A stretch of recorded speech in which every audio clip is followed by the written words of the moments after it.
Menipu dalam permainan biasanya dipandang negatif. Ketahuan melakukan kecurangan bisa menjadi skandal besar. Juti melawan batu di kota pesawat sampai Hichite, kami akan kabur dalam keadaan mati. Namun ada kalanya menipu bisa menyenangkan atau bahkan disengaja, seperti ketika para pembuat game sendiri mendorong praktik tersebut. Ada kode rahasia yang terkenal, kombinasi tombol atau huruf yang mengungkap konten tersembunyi, mewujudkan fantasi yang pernah dimiliki setiap pemain. Hari ini kita akan mengeksplorasi sejarah menarik dari kode-kode yang telah mengukir jejak dalam dunia video game selamanya. Salah satu yang paling ikonik adalah kode untuk membuka Akuma di Street Fighter. Super Street Fighter 2 Turbo adalah klasik dalam game pertarungan, dan disinilah Akuma yang menakutkan debut sebagai bos rahasia. Untuk menghadapinya, pemain harus mengalahkan semua lawan tanpa kalah dalam waktu kurang dari 20 menit. Ini gak mudah, tapi jika berhasil, Akuma akan menggantikan posisi Bison di akhir game, menghajar sang diktator dengan Shungoku Satsu yang menghancurkan. Dan ya ampun, betapa menderitanya Bison. Bayangkan Bison terguling di lantai, dikelilingi arena yang runtuh.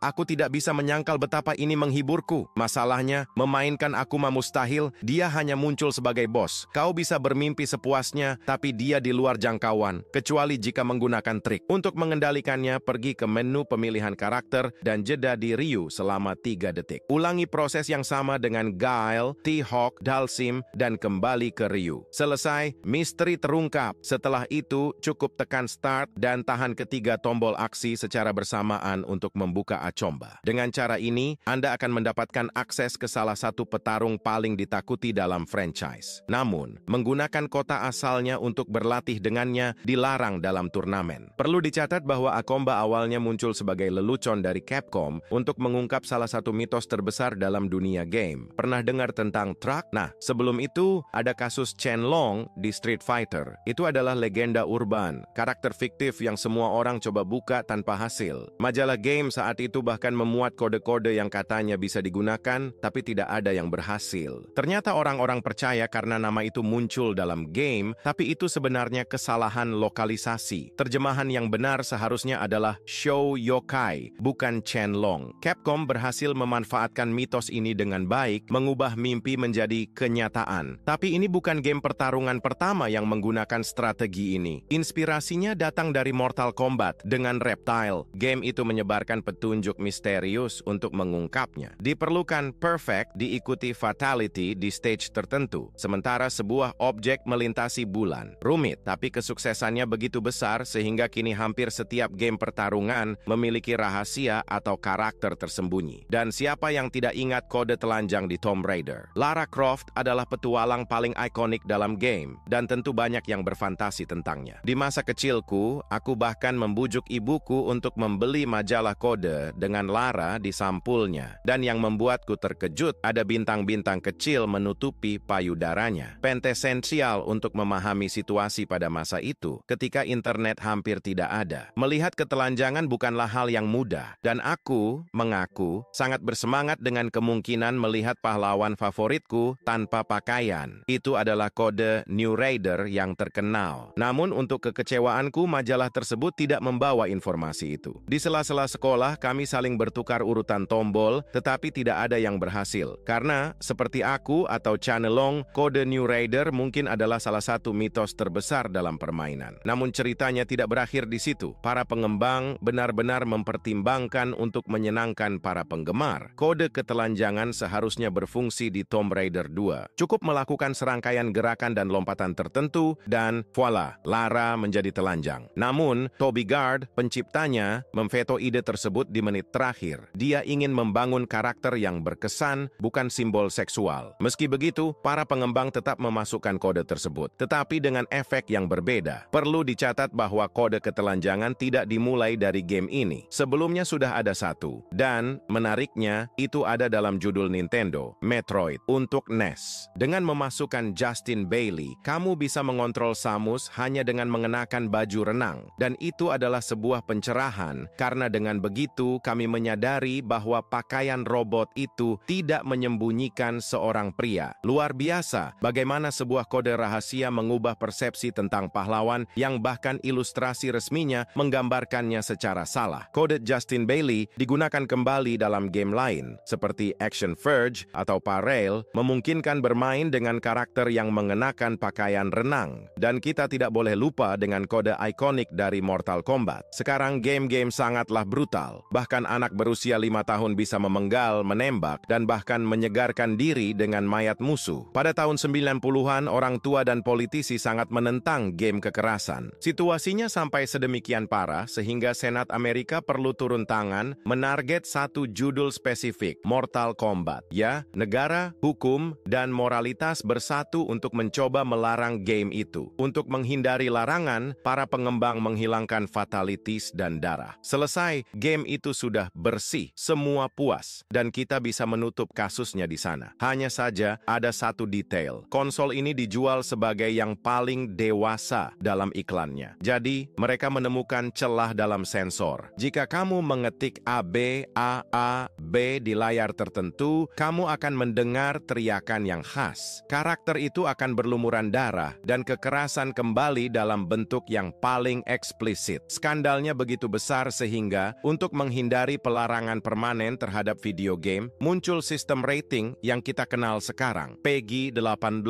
dan sejenisnya. Bisa dibilang kode ini menulis ulang sejarah game. Selain mendorong sistem rating ini, Mortal Kombat adalah yang pertama menghadirkan karakter rahasia dan juga membantu meningkatkan kesuksesan Sega. Bagaimanapun, kode itu tidak bekerja di Super Nintendo, dan siapapun yang ingin memainkan versi terlarang ini berlarian membeli Mega Drive. Kasus serupa adalah kontroversi Hot Coffee di GTA San Andreas. Para pengembang menyembunyikan minigame dewasa, awalnya dipotong, tapi bisa diaktifkan kembali dengan alat yang tepat. Hasilnya, skandal nasional, dengan Hillary Clinton menyatakan perang terhadap video game. Mungkin dia tidak mencerna dengan benar pengalaman muncul di GTA dengan wajahnya yang diabadikan dalam patung absurditas. Easter egg yang para pengembang lupa hapus dari Elder Scrolls Oblivion. Selama pengembangan sebuah game sangat penting untuk menguji setiap elemen. Lingkungan terisolasi memang berfungsi untuk memverifikasi apakah semua item bekerja sebagaimana mestinya. Biasanya, ruang-ruang ini dihapus dari rilis resmi, tapi Oblivion, pendahulu Skyrim, adalah pengecualian. Dengan mengetik perintah Cog Testing Hall, Anda masuk ke ruang tersembunyi yang berisi absolut segala hal yang ditawarkan game tersebut. Sebuah kubus ajaib penuh dengan buku, senjata, kunci, harta digital sejati. Di sana, bahkan transformasi menjadi vampir pun mungkin dilengkapi dengan korban pertama yang sukarela. Selain item, keseruan terbesar ada di membuka pintu tertentu yang bersinar. Saat melewatinya, Anda terjun ke medan pertempuran kacau dengan gerombolan makhluk yang saling serang. Bayangkan skenarionya. Bersenjata lengkap, Anda menjadi elemen kejutan dalam pembantaian massal ini. Setelah pertumpahan darah, pintu lain membawa Anda ke taman yang tenang, di mana teleportasi sederhana menyelesaikan segalanya. Tentu saja, ini bukan satu-satunya judul dengan akses ke mode pengembang yang dikenal sebagai debug mode. Salah satu yang paling terkenal, seingat saya, adalah Sonic 2 di Mega Drive. Di menu audio, cukup masukkan urutan 199211124 dan voila, game sepenuhnya berada di bawah kendali Anda tanpa batas. Merenungkan level Anda sendiri, menempatkan ring, mengumpulkan bonus, mencapai kecepatan supersonik, itu sesuatu yang luar biasa untuk zamannya. Sebuah Mario Maker bertahun-tahun sebelum Nintendo memikirkan ide tersebut. Kode rahasia di NBA Jam. Banyak game saat ini memiliki karakter eksentrik yang bisa dibuka dengan kode. Aku membayangkan Spyro tertidur di danau, bermain sebagai Tofu di Resident Evil, atau bahkan mesin cuci di Azoli yang luar biasa. Namun, bagi saya, franchise yang membawa kegilaan ke level lain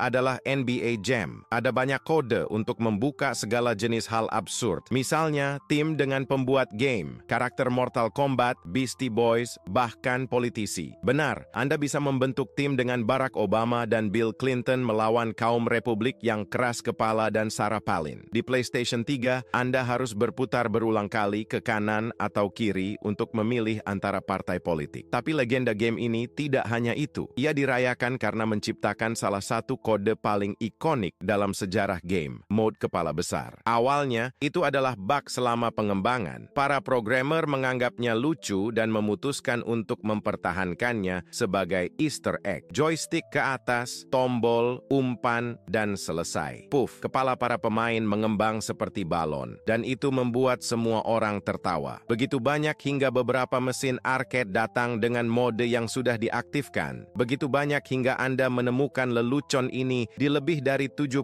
game. Tomb Raider, Batman, Gears of War, daftarnya panjang. Tapi ceritanya tidak berakhir di sini karena evolusi kode juga memiliki warisannya sendiri. Beberapa kasus terkait dengan Bang King Kong. Penampilan pertamanya adalah di GoldenEye 007 di Nintendo 64, di mana mode ini bisa dibuka dengan menyelesaikan misi Runaway, yang dikenal karena tantangannya yang tinggi, terutama di fase Jian. Jika terlalu sulit, selalu ada opsi menggunakan kode curang. Saat ini, Dekamodo perlahan menghilang, tepat karena sering dikaitkan dengan keuntungan tidak sah. Di sisi lain, HOT lebih mudah diakses. Akhir yang melankolis untuk sebuah kode yang meninggalkan jejaknya dalam sejarah gaming. Kode Konami yang terkenal. Urutan 10 tombol ini dianggap sebagai curang pertama dalam industri video game. Pengaruhnya jauh lebih besar dari yang dibayangkan. Semuanya dimulai pada tahun 1986 dengan game Gradius. Awalnya dirilis untuk arcade, Kazuicha memperoleh hak dan mengambil tugas untuk mengadaptasinya ke NS. Namun, game itu sangat menantang. Untuk memudahkan pengujian selama pengembangan, dia membuat perintah yang memperkuat pesawatnya. Sayangnya, dia lupa menghapusnya sebelum rilis. Tapi baru 2 tahun kemudian, pada 1998,